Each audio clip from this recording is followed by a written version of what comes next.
Bonjour à tous, avec l'aide de Dieu, nous allons étudier le Rambam, les lois de Yisur et Mizbeach, tout ce qui est interdit d'offrir sur l'autel, le deuxième chapitre, Halacha Aleph. Tous les défauts qui disqualifient aussi bien un homme qu'un animal, Chamishim, il y en a 50, c'est-à-dire qu'il y en a 50 qui sont communs aussi bien pour l'être humain que l'animal. Quand on dit l'être humain, c'est le Kohen qui ne peut pas officier dans le temple, ou Gvarnim, nous, ces 50 ont déjà été énumérés dans les lois de Biata Migdash, dans le 7e chapitre, nous l'avons déjà appris. Halachabet, le Ram nous dit maintenant qu'en plus des 50 qui disqualifient les animaux, il y a d'autres défauts, qui sont propres, qui sont uniques pour l'animal, et ils ne sont pas chez l'être humain. Et il y en a 23. Donc dans les prochaines halachot, le Ram va nous compter donc ces 23. Et bien qu'on va passer de halakha bet à gimel, dalet, etc., mais on aura dans les halachot même, on aura le aleph bet gimel jusqu'à chav gimel, jusqu'à 23. Donc les 23 défauts qui se rajoutent aux 50 défauts. Vezeo patan, en voici les détails. Aleph, premièrement, imaya galgal eina agol keshel adam. Si l'œil de l'animal était rond comme celui d'un être humain, ici on peut voir donc celui d'un animal et ici celui d'un être humain. Donc si c'était comme celui d'un être humain, ce n'est pas bon, ce n'est pas kasher pour le misbeach. Bet eina achad dola keshel egel. Si l'animal a un œil qui est grand comme celui d'un veau, va shnia ktan keshel avaz, et le deuxième donc qui est petit comme celle du noix, va limaita ozen dola. En revanche, si l'animal avait une grande oreille, une petite oreille, même si une oreille qui était tout petite comme une fève, kasher, quand même le sacrifice est valide. Gimel 3, si dans le blanc de l'œil de l'animal, il y a un morceau de peau, dans ce morceau de peau, il y a un poil, dans ces cas-là, ça disqualifie l'animal. Dalet nikava or,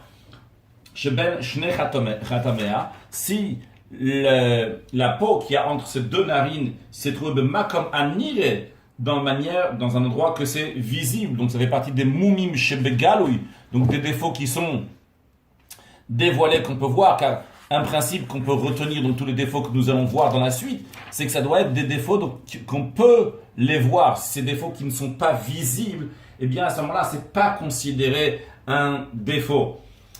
Dalet, imnika, on a déjà dit, he pia dom leshel chazir vos parum. Si la bouche de l'animal ressemble à la bouche d'un cochon, c'est-à-dire vos parum, donc on peut voir donc chez un cochon, donc sa bouche est particulière, donc on voit que ça ressort, sa lèvre supérieure, elle dépasse, elle chevauche avec la mâchoire, la lèvre et la mâchoire inférieure.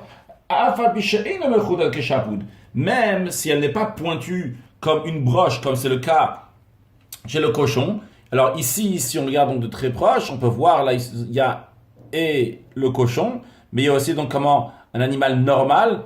Donc si on voit les petits traits qu'il y a, c'est comme l'animal qui serait normal, donc une vache qui serait normale. Si on enlève les petits traits, donc ça a une vache donc qui a un défaut qui correspond à un cochon. Encore une fois, même si la bouche n'est pas pointue comme les lèvres, la bouche n'est pas pointue comme une broche. Avant de continuer, voyons Shinaim Chitzoniot, donc les dents d'avant de l'animal, et les Shinaim Tochanot, les dents donc, qui mâchent dans l'animal, donc les dents qui sont à l'arrière de l'animal. Et donc maintenant, Halacha Gimel, Chitea Haritzonot Shenivu, si les dents extérieures de devant sont trouées, Zain, Oshenigmemu, bien que les dents extérieures donc sont usées, c'est-à-dire qu'ils ont pourri, qu'ils ont rétréci, même s'il reste une petite partie des dents, n'ont pas été entièrement enlevées, Chet, 8, Oshenivgemu, ou bien qu'il manque une partie de la dent, donc la dent elle est là juste, il manque une partie, et bien donc ça c'est considéré donc un des défauts qui disqualifie l'animal. Tête, imnek ou chitea pnimiot. En ce qui concerne les dents intérieures, cela c'est uniquement s'ils ont été totalement arrachés A priori, ça se voit pas. On a dit tout à l'heure qu'un des principes de ce qu'on est en train d'apprendre, c'est uniquement des défauts qu'on peut voir qui disqualifient l'animal. Le Rambam dit, quand même si c'est des dents qui sont en arrière, on voit quand même ces dents-là. Pourquoi? Quand est-ce qu'on les voit? Lorsque l'animal ouvre la bouche et crie, on voit clairement, donc ils sont manquants. Halachat Dalet. Yud, 10e défaut qui disqualifie l'animal. Si la corne a été enlevée, et aussi la zachut, c'est la partie osseuse qui est à l'intérieur de la corne, tout a été enlevé, donc de la tête de l'animal, même de manière qu'il reste rien du tout, même donc les racines de cette corne ont été enlevées avec la partie osseuse, donc les zachut aussi à l'intérieur, c'est qu'il y a un trou carrément à l'endroit où on a enlevé.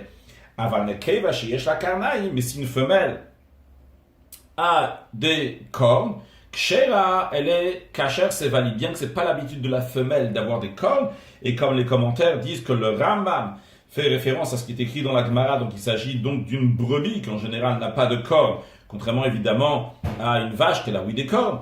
Dans notre cas, même si ce n'est pas l'habitude, eh bien Kshera, elle est valide.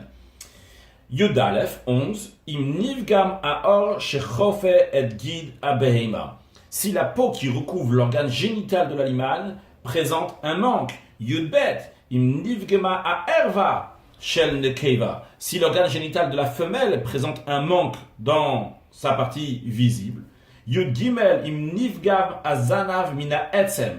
Si une partie de l'os, l'une des vertèbres de la queue, donc manque, mais uniquement mina etzem, qui manque donc de l'os lui-même de la avallo mina perek, non pas qu'il y a entre les os, c'est-à-dire, comme on peut voir, il y a plusieurs os qui se rattachent les uns après les autres dans la queue. Alors, si le Rambam est en train de nous dire que si il manque donc mina etzem, donc de l'os de la queue, à ce moment-là c'est un défaut. Mais si c'est entre les os, qu'il manque quelque chose, eh bien à ce moment-là, donc c'est pas considéré un défaut, comme les commentaires de la Gemara s'est expliqué, parce que ça va revenir, ça va se remettre. Yudalet 14, Imaya Rosh Hazanav Mefutza Lishnaim Bishne Atzamim. Si le bout de la queue était coupé en deux parties, de manière qu'il y a un os, donc au bout de la queue, il y a un os à droite et un os à gauche, donc il y a deux parties, deux extrêmes. Tedvav 15, Imaya Ben Chulia Le Chulia Melo Etzba Basar. Si entre un os et un autre, donc entre une vertèbre et une autre vertèbre, donc dans la queue, il y avait donc la place d'un doigt de chair, de viande, c'est-à-dire donc qu'il y a un espace qui est trop grand, qui correspond à un doigt, on parle du pouce, quand on parle d'un doigt, donc ça représente à 2 cm. Tetzai Nimaya Zanav Katsar, si la queue était courte, en général, donc la queue a une certaine taille, maintenant si elle est plus courte que d'habitude, alors il faut qu'il reste encore quelques vertèbres au bout de la queue. Donc ici on voit une queue qui a un tout petit peu de la queue donc là qui est restée. Alors maintenant on va voir combien il faut qu'il reste donc de vertèbres qui sortent de la queue en fonction donc de quel animal s'agit-il.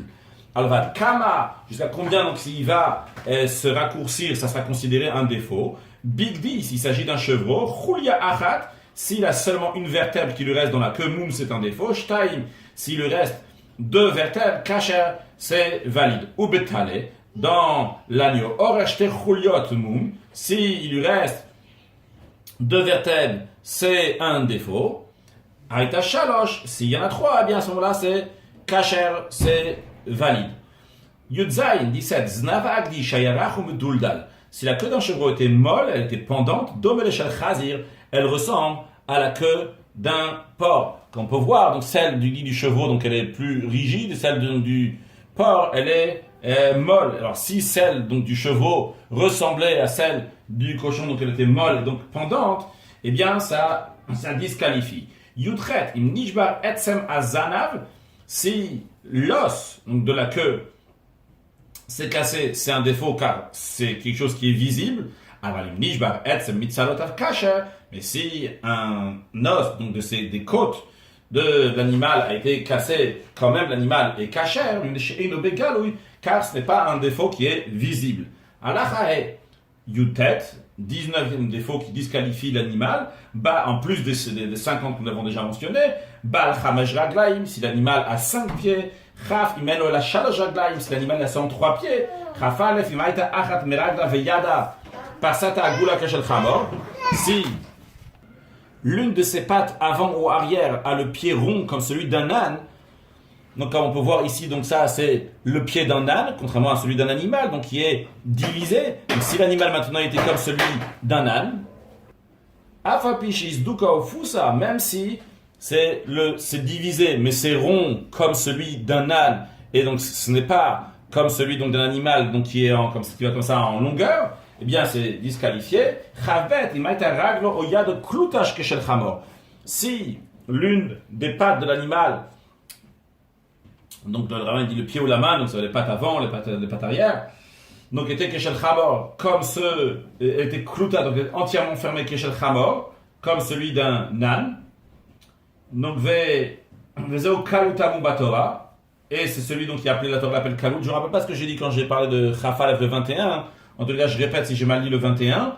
Donc il y a un des pieds donc qui est rond comme un âne et il est divisé. Donc, même s'il est divisé, quand même c'est pas considéré comme il n'est pas caché. Après Chavet, donc si il est complètement rond comme celui d'un âne, donc il n'est pas divisé, c'est ce que la Torah appelle kalut parmi les défauts des animaux.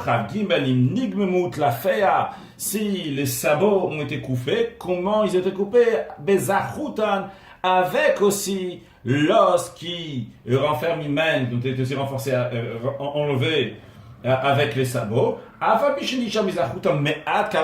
Même s'il reste un petit peu de cet os proche de la chair, quand même, c'est disqualifié. Halacha vav. Kol mu mishlosha v'shirim mu mamnuim b'behima. Tous ces 73 défauts énumérés chez l'animal, poslim otamina korban, disqualifient l'animal comme sacrifice. Et si un tel défaut donc est arrivé, donc se présente chez un animal qui a déjà été consacré et il était tamim, il n'avait pas de défaut à la base. Chez Kodesh, il est déjà consacré. Tipa devet etzele chulin. La loi est donc ça doit être donc racheté et ça va sortir donc ça va devenir profane. Donc l'animal devient profane et la sainteté va sur l'argent. Chutz mizaken. Il en est de même donc dans tous les défauts qu'on a dit, à l'exception de celui qui a un âge avancé et donc qui tremble. Vechole, et celui qui est malade donc qui tremble, ou mezoam, ou celui qui dégage une mauvaise odeur.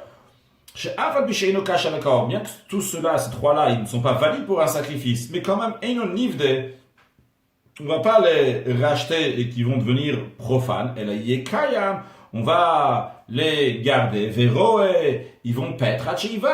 Jusqu'à qu'il va avoir un défaut qui va lui arriver. Mum acher, un autre défaut. Donc en plus du défaut qu'il a déjà, qu'il est âgé ou bien qu'il a une mauvaise odeur et qu'il est malade. Donc il va avoir un autre défaut, donc qui est fixe, micharamoum les autres défauts, et seulement à ce moment-là, on va le racheter et l'animal deviendra profane. De même, un animal consacré, donc il devait être fait en sacrifice, et il a eu un défaut passager, donc le défaut va se guérir, et inakreva, cet animal non plus, on ne peut pas l'offrir, mais ne peut pas être racheté non plus. Seulement on va attendre qu'il va guérir, et une fois qu'il aura guéri, eh bien on pourra l'offrir en sacrifice sur l'autel.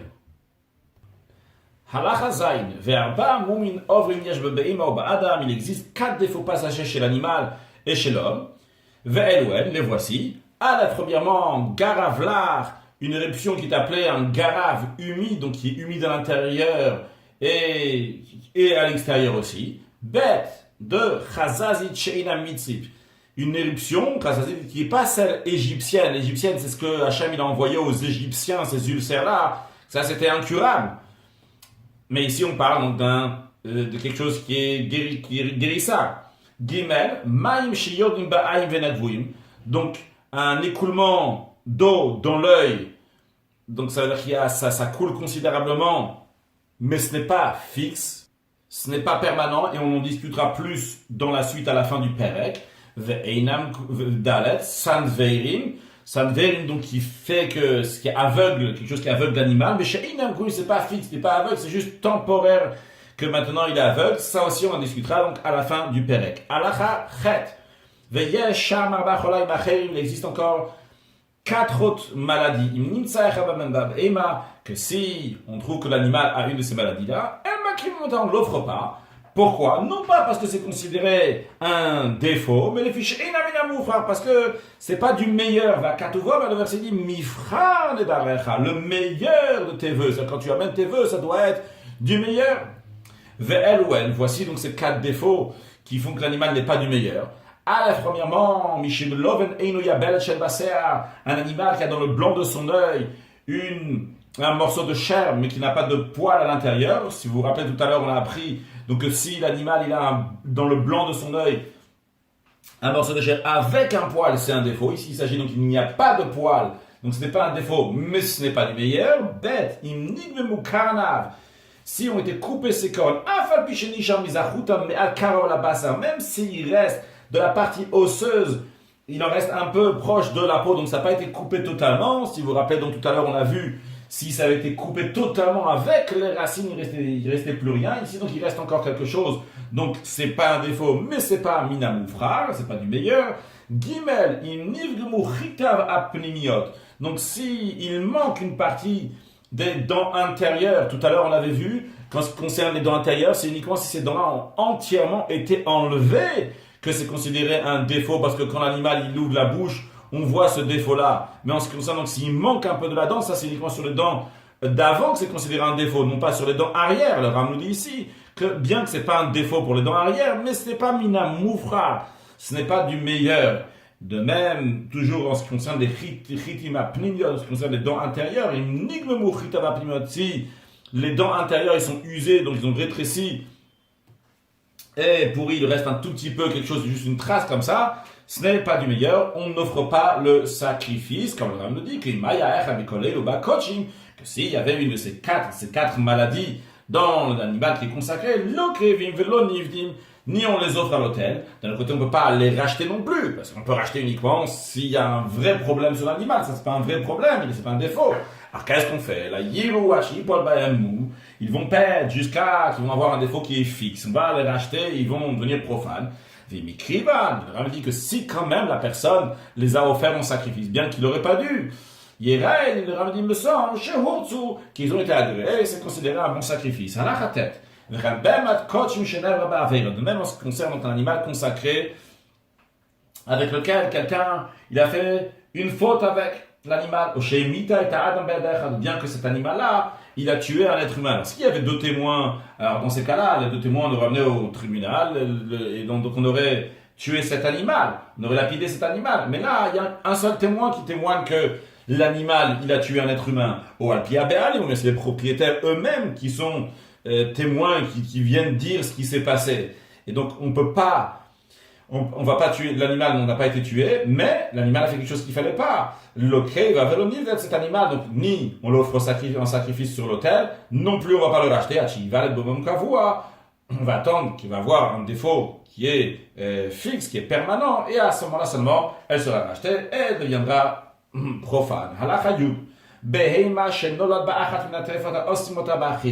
Un animal qui présente une des tréfautes. Dans la suite, on ne va pas traduire le mot tréfa. Tréfa, ça veut dire un animal qui a une maladie, c'est sûr et certain que l'animal va mourir. Donc, s'il a une tréfa qui fait que, vu qu'il va mourir, donc c'est interdit d'en manger, quand on dit interdit d'en manger, même en général, pas spécialement dans le contexte de sacrifice, eh bien, un animal qui présente une des tréfas, Asura le Gaber Misbeach, est interdit et disqualifié pour l'autel. Donc c'est ça. Aréo Omer, le verset dit quand il réprimande le peuple juif sur leur comportement, il dit Akriveuna le fechatecha, apporte-le à ton gouverneur. Ayirtsecha ou Aïsapanacha, est-ce que il va t'agréer ou bien il va te témoigner faveur? De là on apprend qu'il ne faut pas amener un sacrifice s'il n'est pas de bonne qualité. Bien que ce sacrifice-là, cet animal, donc, ne convient pas à être amené en sacrifice. Quand même, on ne va pas le racheter. Pourquoi on ne va pas racheter n'a pas le droit de racheter donc des animaux qui ont été consacrés pour les faire manger à des chiens. Parce qu'ici, vu qu'elle est tréfa, on a dit vu qu'elle est tréfa, même dans un contexte normal, on n'a pas le droit d'en manger. Quand je dis un contexte normal, c'est même dans du choulin, pas spécialement quand c'est un sacrifice. Alors qu'est-ce qu'on en fait avec ça? Elle a kavu. Ils vont perdre jusqu'à qu'ils vont mourir et après donc ils vont être enterrés. Halacha yudalef nishrita venimtset trefa. Si tout allait bien et on a fait même la shrita, on a battu rituellement le sacrifice, l'animal, donc était bon. Mais il s'avère après qu'elle est trefa. Donc à réseauter le beta sefa. Qu'est-ce qu'on en fait? Elle va sortir, donc on va l'amener à l'endroit. On va l'amener à l'endroit. Sortir, elle ne sort pas tout seul, mais donc on l'a fait sortir le beta sefa à l'endroit où l'on brûle les offrandes disqualifiées. De manière plus précise, il y avait 3 endroits où on brûlait certaines choses donc, qui sortaient du Beth Amikdash. Un, c'était dans la Hazara, dans la cour, dans le parvis du temple. Le deuxième, c'était dans le mont du temple. Le troisième, c'était à l'extérieur de Yerushalayim. En ce qui concerne donc les psoulé à Mugdash, et nous sommes en train d'apprendre maintenant les animaux qui ont été disqualifiés, eux sont brûlés dans la Hazara, c'est-à-dire dans le Beit Asreifa, dans l'endroit où on brûle les choses, donc dans le parvis même.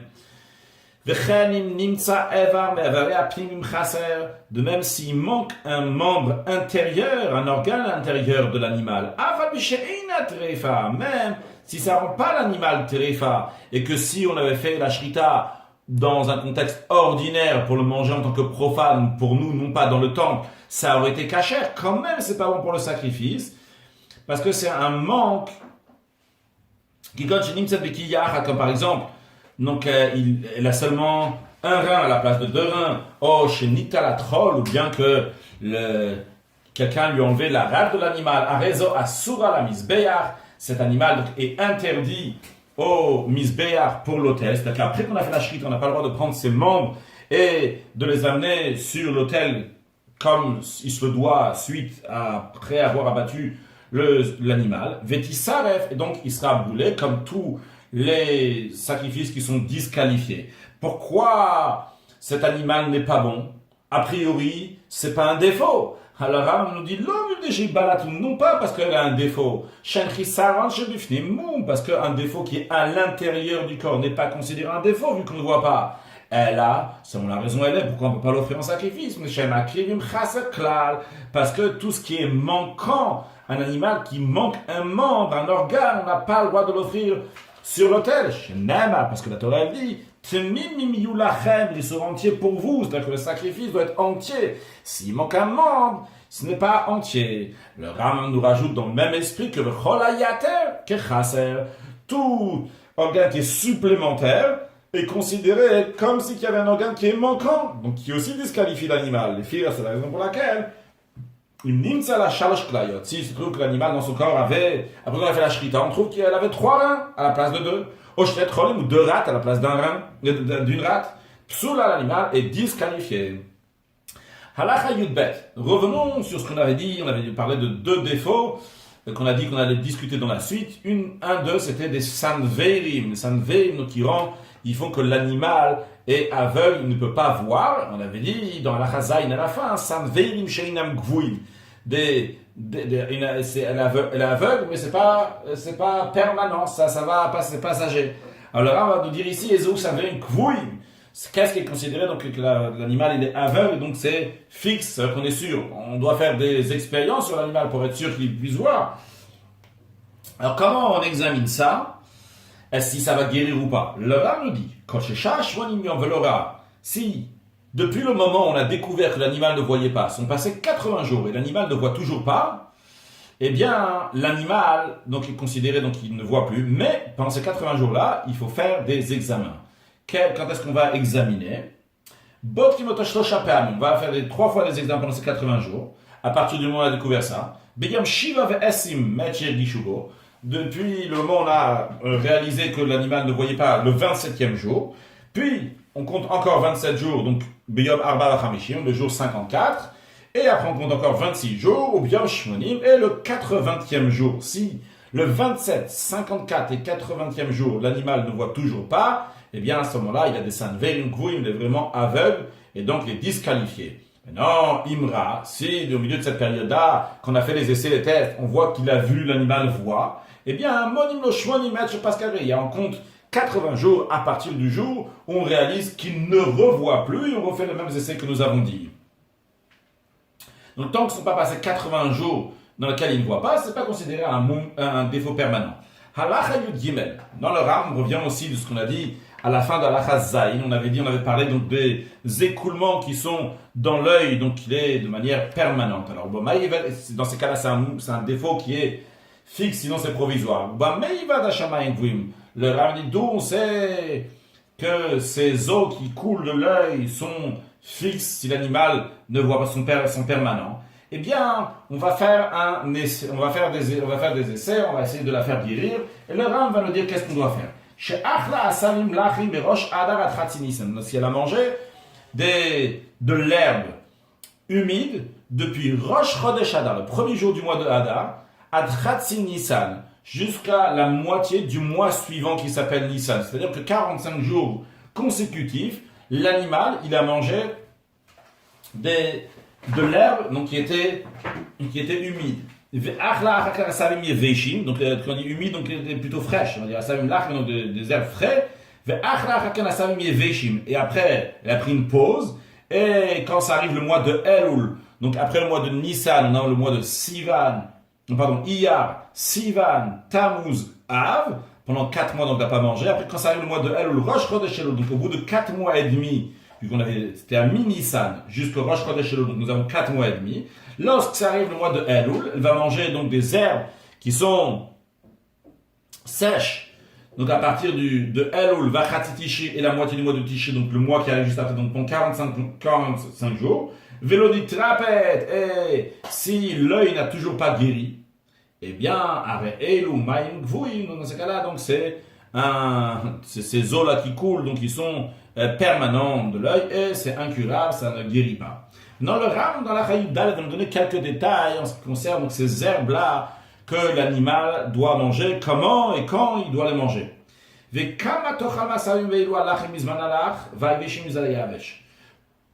Combien, quelle est la quantité que l'animal doit manger de ces herbes-là? Que ce soit donc les herbes fraîches pendant la période fraîche, donc pendant le Hadar et début Nissan, et ceux qui sont sèches pendant la période sèche, donc pendant l'été.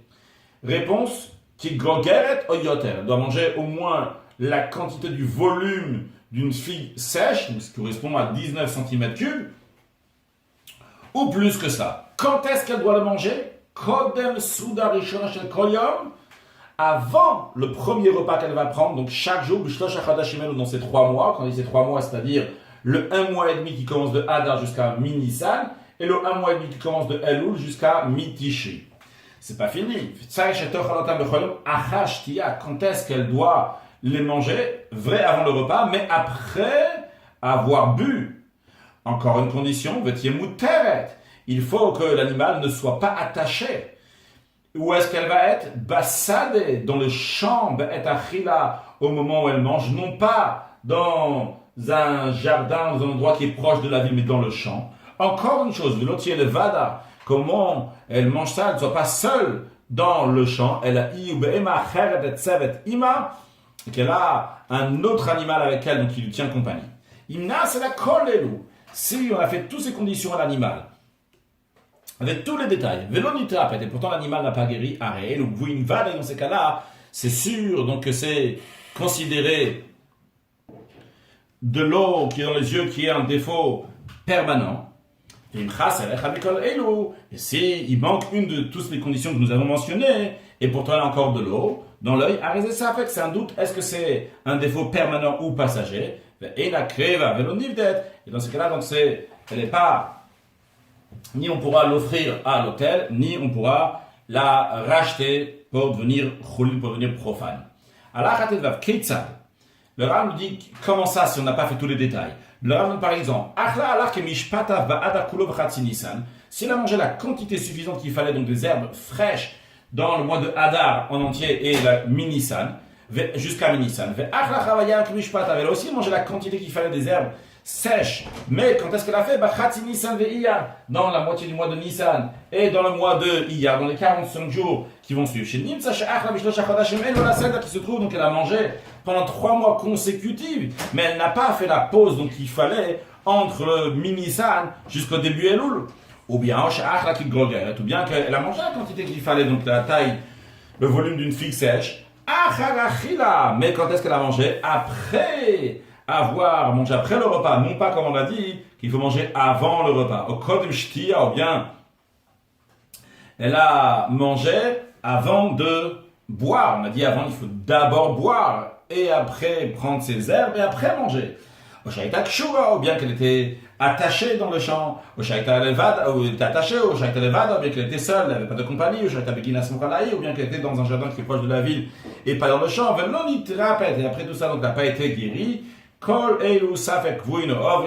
Tout cela, donc, dans toutes ces manières-là, c'est un doute si ces eaux-là sont fixes ou bien sont passagers, sont permanents passagers. Les filles, c'est la raison pour laquelle, si quelqu'un il a mis un autre défaut dans cet animal qui était kodesh, qui est consacré, et il ne reçoit pas malkout. Pourquoi? Parce que c'est possible que cet animal-là, il a déjà un kavou, il a déjà un défaut qui est fixe. Dans le Rav dit si elle a mangé donc exactement comme il fallait dans les moments qu'on a dit et pourtant elle n'a pas guéri, variba, ton kavua, et donc dans ce cas-là on est sûr que c'est un défaut donc qui est permanent. Eh bien, yesh badavar safek, il y a un doute sur la halakha, im le mafrei balaton kavua. Est-ce qu'on la considère rétroactivement, donc qu'elle est considérée avec un animal qui a un défaut depuis depuis le moment où là cet écoulement d'eau dans les yeux, ou bien à partir de quand elle est considérée avoir un défaut, ou bien à partir du moment qu'on a passé, on a fait tous ces essais-là et on a abandonné, on a dit elle ne pourra pas guérir. Donc, qu'est-ce que ça change à partir de quand on considère cet animal qui est considéré comme un défaut? Cet animal, tel et tel jour, il a eu un écoulement d'eau dans l'œil. Et on a fait des essais, voilà, pendant, on va dire, par exemple, donc pendant 6 mois et demi, un peu plus, on a fait des essais, et après on dit, ça y est, cet animal donc ne pourra plus guérir. Qu'est-ce que ça change si on dit que l'animal il est malade depuis Rosh Chodesh Hadar, ou bien qu'on dit que l'animal il est malade depuis le 15 Tishri, par exemple? Eh bien, le Ram va nous expliquer quelle est la différence. Les filles, c'est pour cela. Apod et Ota. Imaginons quelqu'un, il a racheté cet animal. Donc, il a pris cet animal donc, qui avait un écoulement d'eau dans les yeux et qui est peut-être un défaut qui est permanent. Parce qu'on n'est pas encore arrivé à la conclusion de tout ce qu'elle mange, etc. On n'a pas fini, on va dire, les 7 mois. Pour faciliter, on va dire, on n'a pas fini les 7 mois. Donc, il a racheté comme chez avant qu'on a fait tout ce qu'il fallait, donc ils sont passés les 7 mois. Et donc, lui, avant ça, déjà, il a racheté l'animal. Et quoi? Venena, il a profité, par inadvertance, be'oto apidion, de ce qu'il a racheté. Je dis par inadvertance parce qu'on va parler ici de Meïla avec un Aïn, qui veut dire donc quelqu'un qui profite de quelque chose qui est consacré au temple, et les lois, si quelqu'un doit amener un sacrifice de Meïla, c'est uniquement s'il a fait par inadvertance. Donc lui, il a profité de cet argent par inadvertance. Quand est-ce qu'il en a profité? Après que sont passés les 7 mois. On a déjà abandonné, on a déjà tout fait pour cet animal-là. Maintenant, la question, elle est-ce que l'animal, il est considéré avoir un défaut depuis le moment où on a vu qu'il avait un écoulement dans les yeux, ou bien à partir du moment où on a vu qu'on ne peut plus le guérir? On a un doute. Vu qu'on a un doute, cette personne-là, d'un côté, il a racheté l'animal quand on n'était pas encore sûr. On n'était pas encore sûr si l'animal, il avait un défaut permanent ou pas. On était en train de faire des essais. Ou peut-être on n'avait pas encore commencé à faire les essais. Et quand est-ce qu'il a profité de l'argent? Une fois qu'on est déjà sûr que l'animal a un défaut donc, qui est permanent. C'est la raison pour laquelle que cette personne qui a profité de cet argent après que l'animal, on est sûr qu'il a un défaut, eh bien, ça fait que moi, on a un doute, est-ce que cette personne-là est considérée qu'il a transgressé? Cette personne-là s'appelle un Moël, qu'il a profité de quelque chose qui est consacré. Donc, mais c'est pas sûr qu'il a profité de quelque chose qui est consacré, parce que c'est possible que cet animal-là, il est considéré avoir un défaut uniquement une fois que sont passés les 7 mois. Ce que j'appelle les 7 mois, une fois qu'on a déjà baissé les bras, on a dit on ne pourra plus le guérir. Et donc, lorsqu'il avait racheté l'animal n'était pas encore considéré avoir un défaut, parce que peut-être on pouvait encore le guérir. Donc l'argent n'est pas devenu kadosh. Donc quand lui il a profité de cet argent-là après, eh bien il n'a pas profité de l'argent qui est au Hedesh. C'est pas l'argent qui est consacré, c'est la raison pour laquelle, vu que c'est un doute, donc il n'a même pas un sacrifice que celui qui a été Moël, il a un sacrifice de Meïla, comme chez même comment, comme on expliquera dans les lois de Ilchot Meïla. Conclure avec un mot du Rabbi sur les sacrifices liés avec ce qu'on a appris aujourd'hui. On a appris que le korban doit être tzmimim, doit être en entier, doit être mouframim, doit être du meilleur. Le Rabbi nous explique dans le service de l'homme que tamim, ça veut dire tamim tim asher lokacha, tu es intègre avec l'Éternel ton Dieu. Comme Admorazakan explique dans le Likutei Torah que par les mitzvot, quand un juif fait les mitzvot, eh bien il est tamim et shalem dans tous les membres de son âme, parce que le shleimut, la perfection des membres de l'âme dépend. Donc comment on va amener les membres donc, spirituels, c'est-à-dire les 248 commandements positifs qui correspondent à 248 membres, les 365 commandements négatifs qui correspondent à 365 nerfs. Mais on nous dit que même lorsque la personne elle est tamim, et même s'il va faire donc les mitzvot à Nashim Lumada de manière habituée, sans avoir l'intention dans les mitzvot, vrai, il est tamim, vrai à Masewaïka. L'essentiel c'est l'action, mais c'est pas moufra, c'est tamim, mais c'est pas moufra encore, c'est pas encore du meilleur. Comme le korban, c'est pas suffisant d'être tamim, mais il faut aussi avoir du meilleur. Et pour cela, on doit faire les mitzvot encore plus. Hidur mehadrin mina mehadrin, d'aller de plus en plus jusqu'à tachlit hashleim, jusqu'à la perfection qui mitzvot retzonecha, comme la volonté de Kadosh Baruch, que Dieu fasse que très prochainement, on puisse faire la volonté d'Hachem qui est mitzvot retzonecha dans le 3e temple reconstruit avec la venue de Mashiach. Now, excellente journée!